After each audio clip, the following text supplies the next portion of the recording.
Chacun Seigneur, que le manteau qui couvre cette église, ce manteau que toi-même tu as relâché et qui garde chaque enfant de cette église, que ce manteau-là les protège au nom de Jésus. Amen. Viens avec moi. Et là,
Amen. Tu veux t'asseoir en présence du Seigneur. Parlant du manteau, je crois au manteau de Dieu. Amen. Amen. I believe. Je crois au manteau de Dieu. Amen. Et vous savez que tout ce qui est spirituel, moi tout ce qui est physique est d'abord spirituel. Amen. Amen. Jésus avait un manteau. Amen. La reine n'a pas resté un manteau. Amen. Amen. Alléluia. Amen. Vous savez ça, moi? Amen. Amen. Amen. Amen. Élie avait un manteau. Ce manteau-là, Élie l'a donné à qui? À Élisée. Je crois à la puissance du manteau. Amen. Parce que je me souviens que lorsque j'ai été baptisé du Saint-Esprit, le Saint-Esprit, en me baptisant, j'ai vu comme un manteau qui m'avait enveloppé. Et ce manteau était rempli de feu et de puissance. Et donc, lorsque le Seigneur m'a donné la grâce de, pendant pas de 30 minutes, entendre parler des langues nouvelles, je ne savais pas ce qui se passait. J'étais là comme ça, et j'ai senti comme ça, comme ce manteau-là qui était comme ça, et qui a commencé pour que ça ne s'est plus laissé. Il descendait comme un manteau. C'est-à-dire, quand un manteau se pied, on enlève ça, vous voyez un peu comment ça descend, et ça descendait comme un manteau. Et j'ai compris que là, le Seigneur venait de me revêtir d'un manteau. Amen.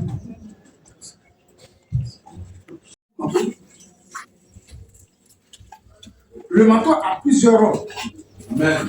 C'est par ce manteau-là qu'Élisée a frappé le Jourdain et le Jourdain s'est ouvert.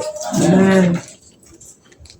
Ça veut dire que ce manteau-là, certes, était un manteau physique, mais la puissance de Dieu était entrée dans ce manteau. Amen. Sinon, en réalité, un manteau n'a pas le pouvoir de diviser une eau. Amen. On est d'accord? Amen. Auquel cas, toute personne n'allait pas un manteau frappé et puis divisé. Mais le manteau d'Élie était chargé de la puissance de Dieu. Ah, d'où vient la puissance? Ici, c'était de l'invisible. Donc, de l'éternel Dieu. Et donc, ce manteau physique-là avait été investi de la puissance de Dieu. Amen. Je crois à la puissance du manteau. Amen. Parce que c'est ce manteau-là que la femme qui perdait le sang pendant plus de 12 années a touché les points de ce manteau-là.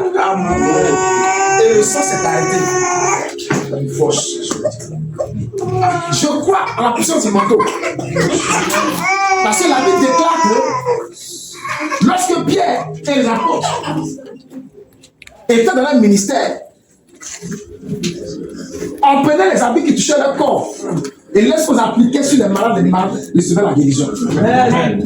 Je crois à une puissance d'un manteau spirituel qui a le pouvoir de garder, de protéger des enfants de Dieu. Amen. C'est pourquoi,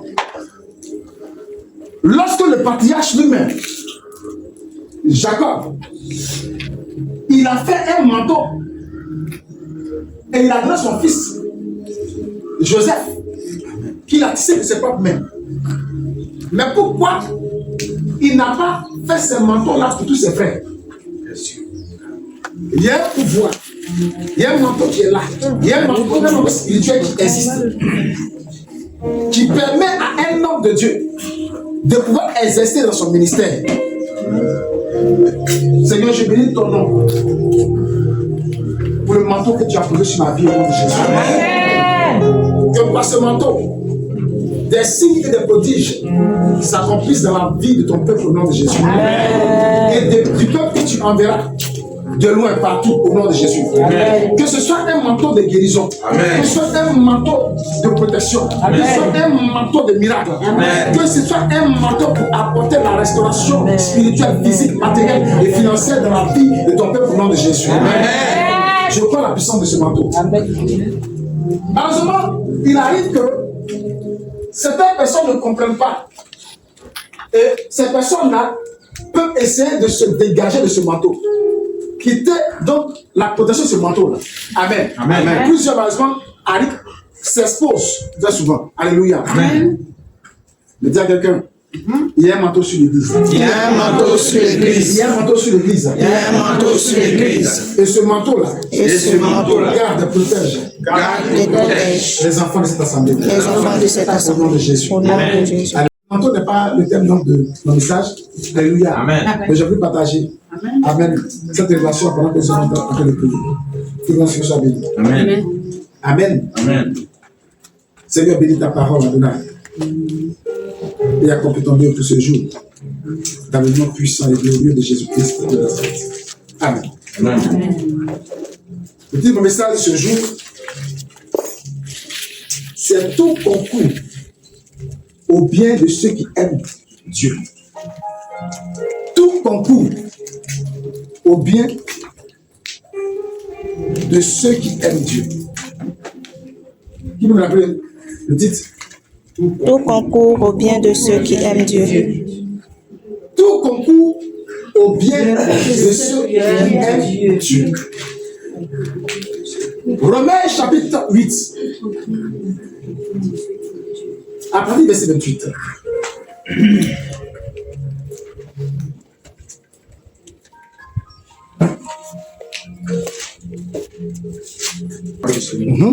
Nous savons du reste que toute chose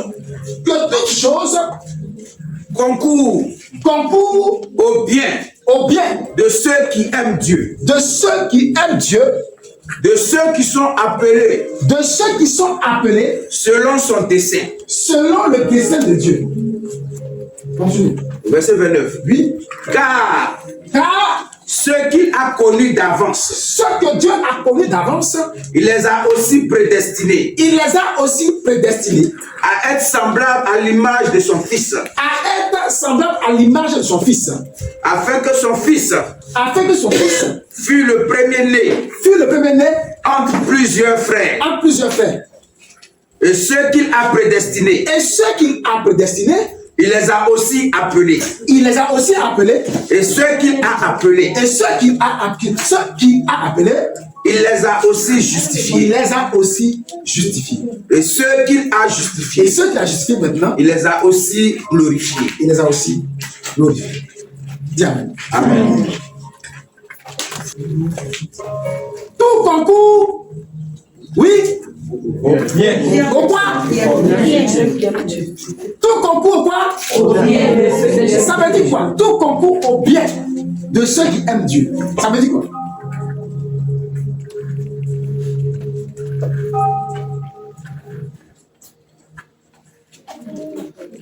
Oui. Ce qui arrive.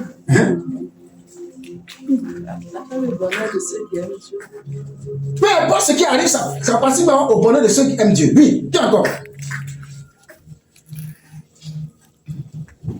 Tout concourt au bien de ceux qui aiment Dieu. Oui. Oui. Il n'y a rien que Dieu permette à ceux qui l'aiment qui ne soit pour leur malheur. Toute situation, toute circonstance se présente à ceux qui aiment Dieu, c'est pour leur propre bien, c'est pour leur bénédiction. Il n'a pas dit que tout concourt au bien de tout le monde. Comme les gens vous dit, tout ce que Dieu fait est bon. Hein? C'est ça, non? Amen. Tout ce que Dieu fait est bon. Amen. Mais il n'a pas dit ça. Amen.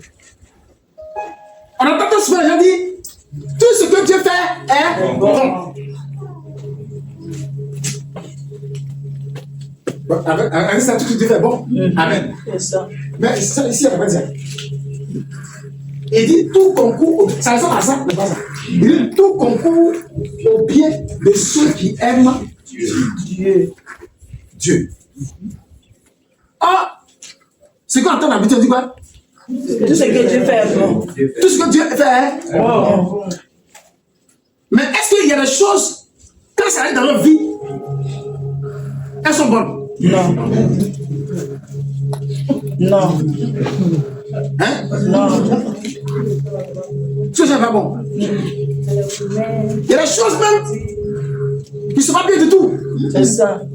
Mais quand ça arrive, comme on dit, tout ce que Dieu fait est bon. Mais c'est pas ça qu'il dit pas ça. Il dit tout concourt. Ça veut dire quoi? Que même quand la chose n'est pas bonne, Dieu prend ça pour changer quelque chose, pour qu'une bonne chose t'arrive. Amen. Mais ça ne veut pas dire que tout ce que Dieu fait est bon. Non. Tu vois ce qu'il dit? Amen. Il dit quelque chose peut arriver. Ça peut ne pas être bon. Mais il y a une chose. C'est que ce qui n'est pas bon, Dieu prend ça pour qu'une bonne chose t'arrive. Amen. Mais le langage dit tout ce que Dieu fait est bon. Souvent, dedans, en réalité, c'est l'impuissance. C'est-à-dire, même quand on n'est pas content, on accepte ça et puis on met tout sur Dieu. Alors que tout ce qui arrive n'est pas forcément du fait de Dieu. C'est ça.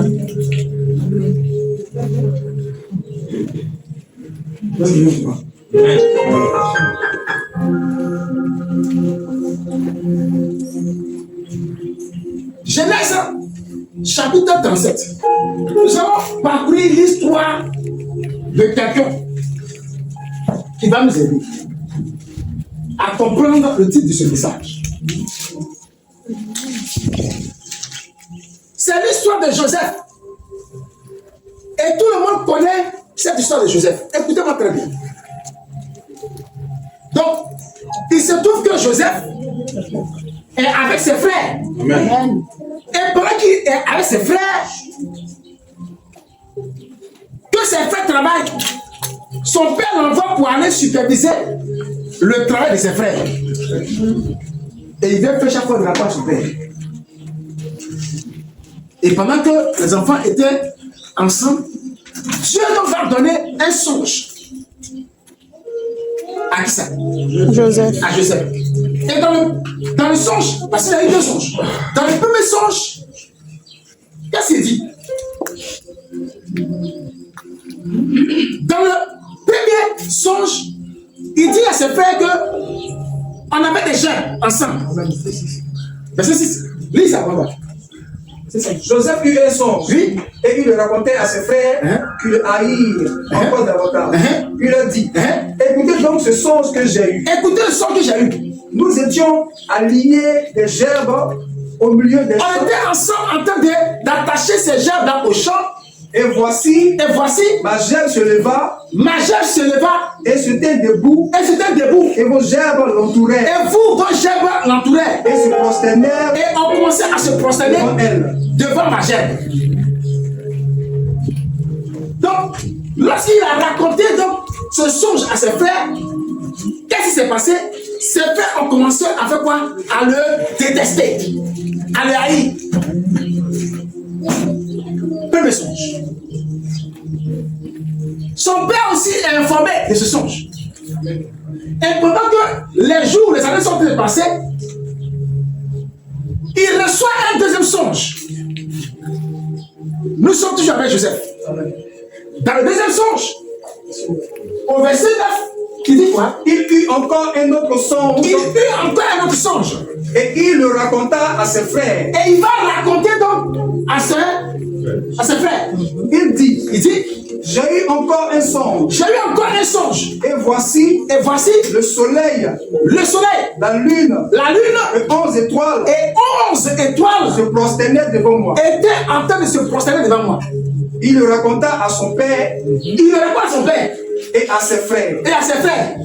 Son père le réprimanda. Son père donc s'est fâché, il a commencé à le gronder. Et lui dit, il dit, que signifie ce songe que tu as eu? Que signifie ce songe que tu as eu? Faut-il que nous, donc il faut que moi, venions, ma femme, ma mère, moi ta mère, oui, tes frères, nous prosterner, quand on vient te prosterner devant toi, c'est quel songe ça? Devant toi. Oui, continue. Ses frères eurent de l'envie. Alors ses frères eurent encore de l'envie comme lui. Qu'est-ce qui se passe encore? Oui. Mais son père garda le souvenir. De ces choses. Bien qu'il ait demandé. Il a commencé à avoir ses songes. Donc la haine commence à monter. Et ses frères vont décider donc de faire quoi? De monter un complot pour faire quoi? Pour le tuer d'abord.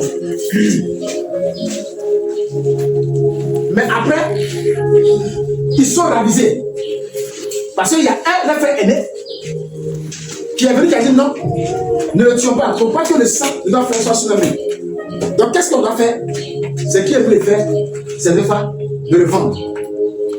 Et c'est comme ça que Joseph a été vendu comme esclave. Alléluia. Amen. Il est vendu comme esclave. Et il va se retrouver maintenant en Égypte. Nous sommes au chapitre combien?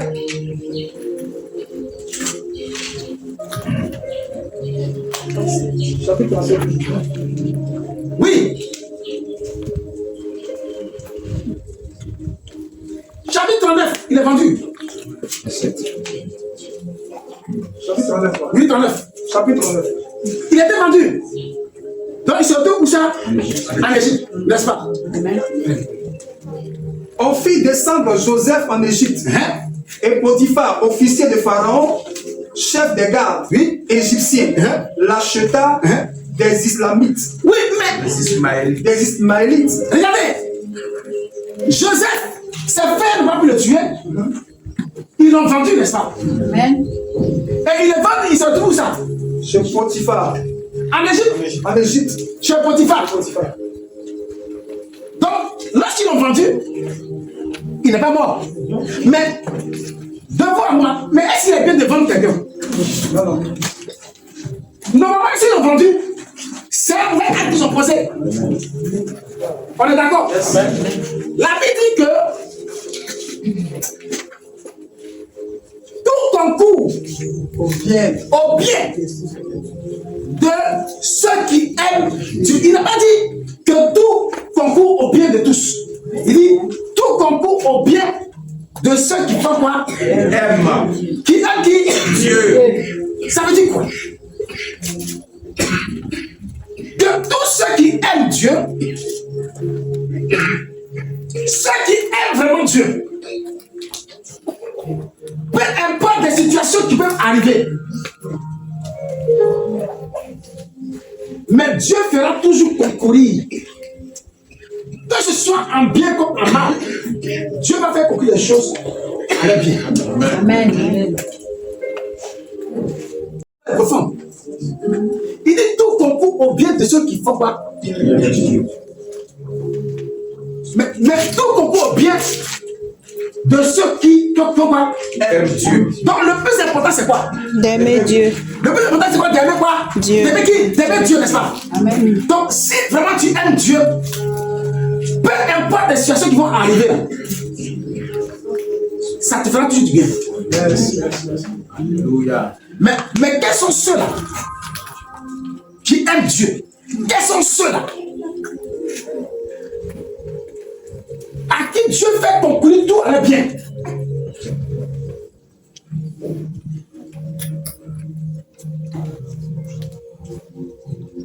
Parce que c'est ça la clé. Ceux à qui le Seigneur parle, c'est pas tout le monde, mais c'est des personnes spécifiques. Il dit ceux qui aiment Dieu, là, il y a un avantage qu'ils ont. Ceux qui aiment vraiment Dieu, il y a un grand avantage qu'ils ont.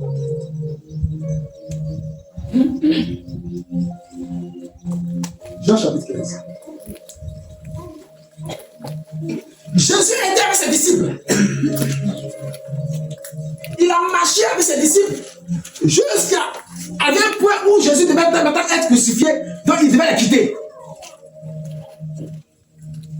Jean chapitre 15, au verset 10, il dit quelque chose d'important.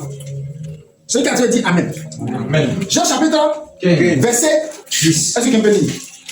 Si vous gardez mes commandements, si vous gardez mes commandements, vous demeurez dans mon amour. Vous demeurez dans mon amour. De même que j'ai gardé les commandements de mon Père et que je demeure dans son amour. Il dit, si vous gardez mes commandements, faites quoi? Vous demeurez dans mon amour. Donc, je vous aime. J'aime ceux qui font quoi? Qui gardent Qui gardent quoi? mes commandements. Les choses que je commande là, les choses que je dis là, si tu les gardes, alors mon amour, tu seras dans mon amour, n'est-ce pas? Lis encore. Si vous gardez mes commandements, Si vous gardez mes commandements, vous demeurez dans mon amour. donc mon amour là, pourquoi vous êtes dans mon amour là? Pourquoi vous êtes à moi? Si vous gardez mes commandements, la condition c'est que si vous gardez ce que je vous commande là, vous serez dans mon amour. On dit du amour. Amen. Donc vous serez en Christ. Vous serez en Dieu, n'est-ce pas? Amen. Je vais vous montrer le secret, ce qu'il a fait. En réalité, Joseph devait mourir. Mais pourquoi Joseph n'est pas mort? Lorsque Joseph a eu son premier songe, qu'est-ce qu'il a fait? Il allait expliquer quoi à ses frères. Il a eu un second songe. Qu'est-ce qu'il a fait? Il allait expliquer à ses frères et à ses parents. Mais dites-moi, si quelqu'un ne porte pas une attention à son songe, vous croyez qu'il va avoir le courage de dire? Il y en a qui font sonner là. Le son doit être clair. Qu'est-ce que c'est battu là? Il a oublié sa foule, ça. Il a fait un son là. Ça veut dire rien. Il y en a qui doivent mettre un faux son. Il a fait son. Ça va faire bizarre, mais ça fait ça. Il fait son. Il fait bon, monsieur. Moi, regarde, il fait une voiture. Il a pu faire 5 pas 5 dans le boucher. Mais regardez, pourquoi Joseph puisse aller expliquer ses songes à ses frères? Ça veut dire que ces songes-là lui tenaient à cœur.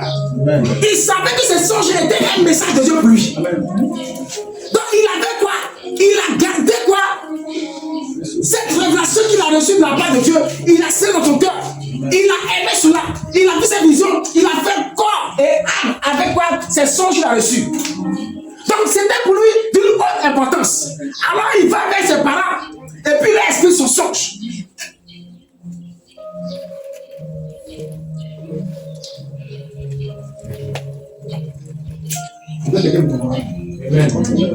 Jésus dit, celui qui garde mes commandements demeure dans mon amour.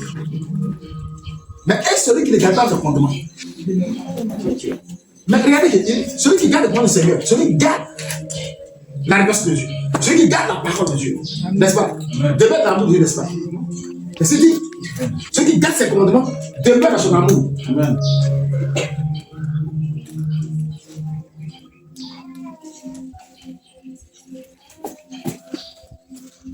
Or, la Bible dit que tout concourt au bien de ceux qui aiment Dieu. Or, celui qui aime Dieu, c'est lui qui garde la parole de Dieu, qui garde les commandements de Dieu. Celui qui sait dans son cœur. C'est pourquoi David pourrait dire, je sais ta parole dans mon cœur afin de ne pas pécher contre toi. Amen.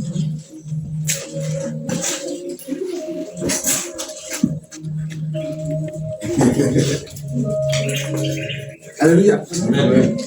Le monsieur n'avait pas besoin de tout le monde. Il faut bien dormir. Bien dormir. Écoute-moi bien.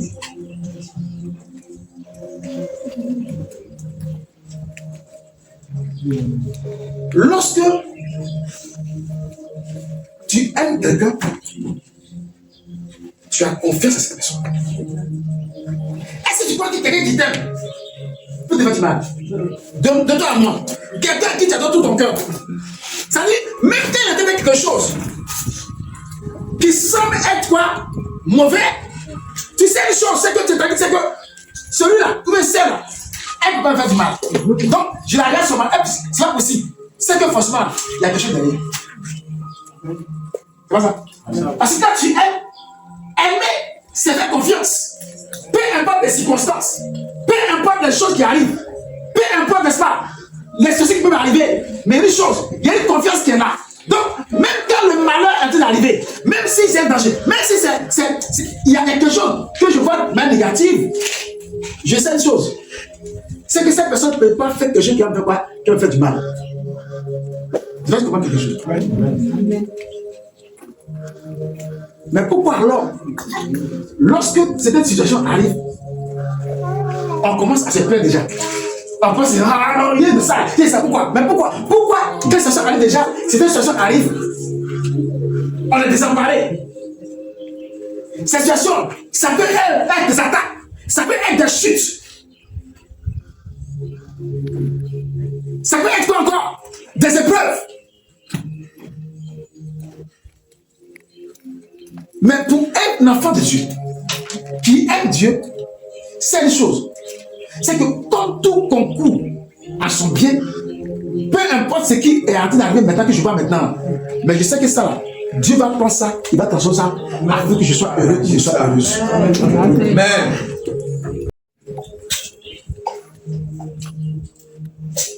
Lorsqu'on veut quelqu'un comme esclave, l'objectif, c'est que cette personne-là soit quoi, enfermée quelque part, qu'elle soit dans la servitude.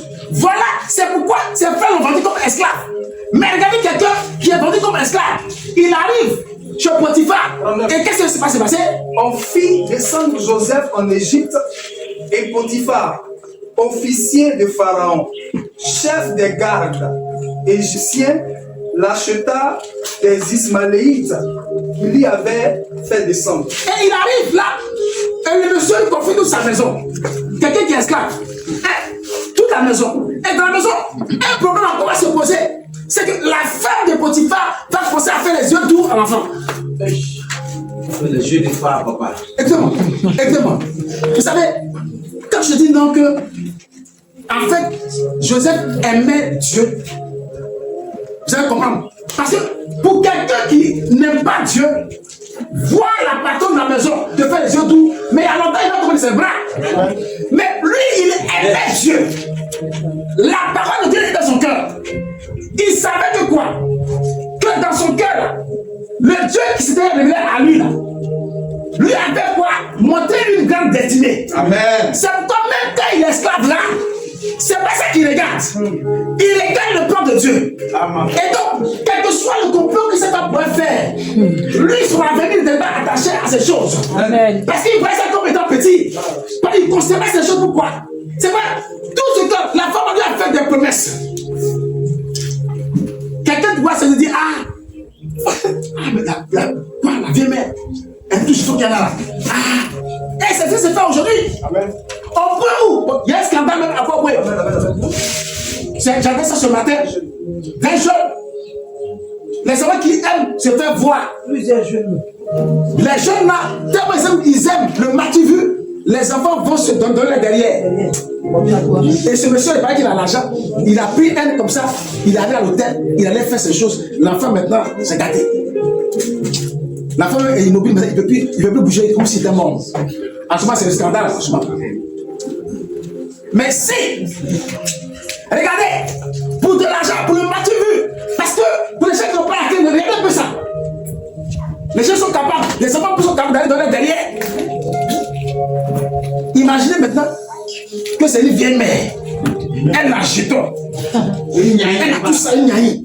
Mais lui là, il vit ma vieille mère, ça c'est petit, j'ai géré ça. Une nyaï dorée. Oui, mais parce que l'amour de Dieu, il n'est pas dans l'amour de Dieu. Pour ces personnes-là, c'est pas j'ai dit, il n'a pas dit tout concourt au bien de tous. Il dit tout concourt au bien de ceux qui aiment Dieu. Vous savez, la dame a monté un complot. Et ils l'ont jeté en prison. À le jeter en prison, elle pensait faire du mal à Joseph. Parce qu'il a refusé sur un bâton d'or tout ce que je peux lui offrir. Elle le fait quoi? Jeter en prison. Donc, en réalité, la prison n'est pas un endroit confortable. Amen. Au contraire. Donc, Joseph arrive en prison. Au chapitre combien? 40. Amen. Et il arrive en prison. Le texte est long. Il arrive en prison. Normalement, la prison, c'est pour qu'il meurt là-bas. C'est pour qu'il vienne partir sa vie, s'arrête là-bas. Amen. Mais la Bible dit que tout concourt au bien de ceux qui aiment Dieu. Et Joseph était quelqu'un qui aimait Dieu. Amen. Et aimer Dieu, c'est quoi? C'est garder la parole de Dieu. C'est vrai, je dis au départ que Joseph aimait Dieu. Amen. Pourquoi? Parce qu'il considérait les choses de Dieu. Dieu est dans sa parole. Et cette parole peut être manifestée par une révélation. Toutes les révélations qu'il avait gardées, amen, dans son cœur, démontraient de l'amour qu'il avait pour le Seigneur. Amen.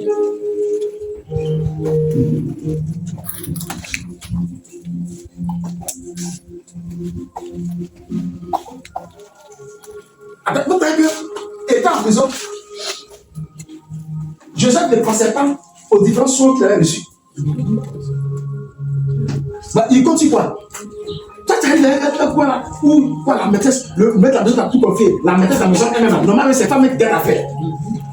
Dans la maison, si ton boss c'est à toi, que sa femme ne peut pas être toi, tu es en danger. Combien? Il y en a même là qui passent même par la femme même du boss. Pour atteindre le boss, c'est bon? Amen. Lui, là, son boss, c'est après lui. La femme du boss, c'est une femme. Mais ça, c'est. Non, mais ça, c'est une de tête dorée. Alléluia. C'est faux? Amen. Mais il a vu ça. Et puis il a dit non. La loi dit si tu fais pas ça, il faut te mettre en prison. Il dit non, si tu fais prison, il n'y a qu'à faire prison, mais il ne peut pas faire ça. Tu vas en prison. Mais pendant ce temps, il y a même chose aussi même là. Eux-mêmes là, viens même là, pour proposer un peu de viens même dire. Viens vos enfants, qu'est-ce que viens même là? Abdos. Même là. Ça dit que viens même là, mais lui-même est déjà même là. Lui-même là, les choses viennent même. Parce qu'il avait la crainte de Dieu. Il avait l'amour de Dieu. Et l'amour de Dieu, là, pour lui, là, il savait que les choses que l'Éternel lui avait révélées, là, ces choses-là, étaient vraies. Même que ces choses allaient s'accomplir. Amen. C'est pas difficile. Regarde, devant les situations qui arrivent, devant les épreuves, devant même des chutes, est-ce que tu peux croire que les révélations que le Seigneur t'a données, la grande vision que Dieu t'a donnée, est-ce que tu crois que cela est réalisable? Amen. Amen. Amen. Parce que lorsque tu crois ces choses, amen, même quand tu as chuté, tu tu auras la force de te relever. Amen. Même que l'épreuve est grande, même que la situation semble intenable, tu sais une chose, c'est que l'amour de Dieu qui est dans ton cœur, bientôt tu as cette situation-là, cela va concourir quoi, à ton bien. Mais qu'est-ce qui arrive généralement? C'est que lorsque les situations arrivent, les enfants de Dieu sont les premiers à rejeter la parole de Dieu, à rejeter les promesses de Dieu. Mais quand tu rejettes les promesses de Dieu, mais c'est qui te rejette? C'est Dieu qui te rejette. Dieu est dans sa parole. Lorsque quelqu'un dit qu'il ne veut plus d'une femme, c'est qu'il ne l'aime plus. Mais si tu n'aimes plus Dieu, comment veux-tu que la situation qui t'arrive c'est difficile puisse continuer à ton bien? Parce qu'il dit, tout concourt au bien de ceux qui aiment Dieu. Celui qui aime a confiance. Avoir confiance, c'est pas quand tout est rose. C'est pas quand toutes les choses vont comme si des roulettes. Ça, c'est la confiance. La confiance, c'est que pendant qu'on s'en va, le chemin peut être tortueux. Mais il y a une chose. On t'a dit que ce monsieur-là qui est en train de conduire est le plus grand chauffeur du pays. Amen. Et pendant qu'il s'en va, tu vois, il prend une colline. La voie même est tortueuse. À gauche, à droite. On dit plusieurs véhicules sont ramassés là. C'est dans les véhicules. Et puis regarde ce qu'il va là. Il faut ça. Mais pendant ce temps, celui-là qui connaît le chauffeur, parce que c'est pas la première fois qu'il prend cette route. Depuis 50 ans, il passe cette route. Yes. Il n'a jamais fait d'accident. Yes. Mais une chose est claire, l'état de la route n'a jamais changé. Mais une chose qui est vraiment claire, c'est qu'il n'a jamais fait d'accident. Son véhicule ne s'est jamais renversé sur cette route. Ceux qui le connaissent, ils dorment. Le bâti bouge. Ils dorment. Parce qu'ils savent quoi? Que assurément, nous allons arriver à bon port. Amen. Amen. Parce que Jésus prend la barque et il dit à ses apôtres, à ses disciples, allons au port. Et que les flots de la mer ont commencé à balancer donc cette barque. Ils ont commencé à paniquer. Mais lui, il dormait tranquillement. Beaucoup disent aimer le Seigneur, mais au premier mouvement des vagues, ils rejettent la parole de Dieu. Est-ce que tu comprends pourquoi est-ce que c'est une situation qui semble ne pas être de bonne situation? Il y a plein de frères et sœurs qui demeurent dedans pendant des années, pendant des mois, pendant même des décennies. Mais parce qu'en réalité, les gens n'aiment pas Dieu. Parce que celui qui aime le Seigneur doit être tranquille parce qu'il sait quoi? Que peu importe ce qui m'arrive, mais Dieu fera concourir cela à mon pied. C'est ça. Cette situation ne va pas me détruire.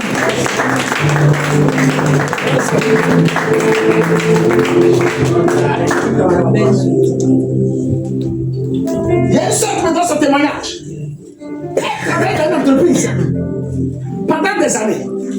Et il arrive un moment où le DG a décidé de chasser tout le monde dans l'entreprise, y compris elle-même. Et elle a commencé à pleurer. C'est fini pour moi, pasteur. Mon travail là. Et comment j'ai fait? Mon travail. Le premier mari d'une femme, c'est son travail au pasteur. Il dit, ah bon? Tu as su que le premier mari d'une femme, c'est son travail? Alléluia. Amen. Amen, papa. Je pensais que tu as dit que ton premier mari, c'est Jésus. Hey, là, c'est ton travail. Tu as commencé à pleurer. D'accord, ok. Mais écoutez bien. Le travail qu'elle avait là, elle se levait très tôt le matin. Elle venait le soir tardivement. Et ses propres enfants qui étaient à la maison, elle ne voyait même parce que même plus. À cause du travail. Le travail est devenu comme esclavage. Elle n'avait même plus de de communier avec ses enfants. Des fois, le dimanche, on met le travail. Afin de faire la vie de famille, c'était son travail. Son travail. Jusqu'à ce qu'elle perde le travail. Donc, quand quelqu'un a mis toute sa vie dans un travail, et que cette personne perd ce travail, elle est bouleversée. Pourtant, il y avait le côté négatif de ce travail. C'est qu'elle n'avait plus de vie commune avec ses enfants. Après, et l'éducation des enfants a commencé par à chanceler. Lorsqu'elle a été chassée au travail, elle pleurait. Et elle a commencé à pleurer, non. Laisse ce Seigneur faire. Et qu'est-ce qui s'est passé? Le Seigneur va permettre que pendant qu'elle était à la maison, parce qu'elle avait des enfants, certes, mais elle n'était pas avec un homme aussi. C'est dans son temps, pendant qu'elle était à la maison, parce que pour que quelqu'un puisse mettre à bonheur, il faut que tu aies le temps. Il faut qu'on te voie. Dans son temps de chômage, papa. Et dans son temps de chômage, pendant que ce petit bébé a fait ses chichi, elle a tombé sur quelqu'un. Comme ça.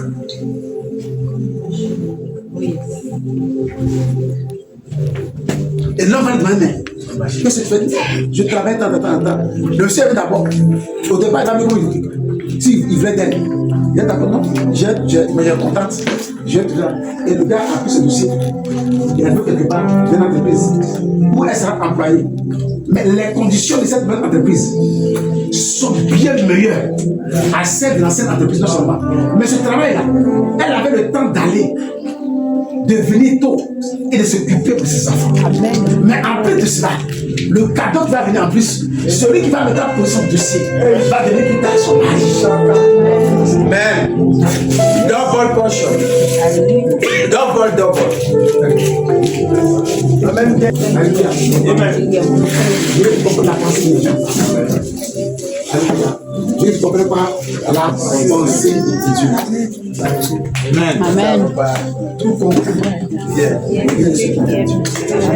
Si tu crois que tout compris, ceux qui t'aiment, Amen. tu vas commencer à pleurer au nom de Jésus.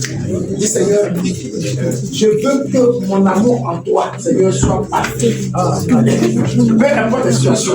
Parce que je crois que pour ceux qui t'aiment, Seigneur, tu ne fais jamais rien qui puisse les nuire. Bien que ce soit des peu de chutes, cela concourt toujours à mon vie. Que mon amour, Seigneur, grandisse. Mon amour pour toi grandisse. Et la valeur de Dieu, c'est Jésus. Si ça va pour toi, merci, mais ça va pour toi.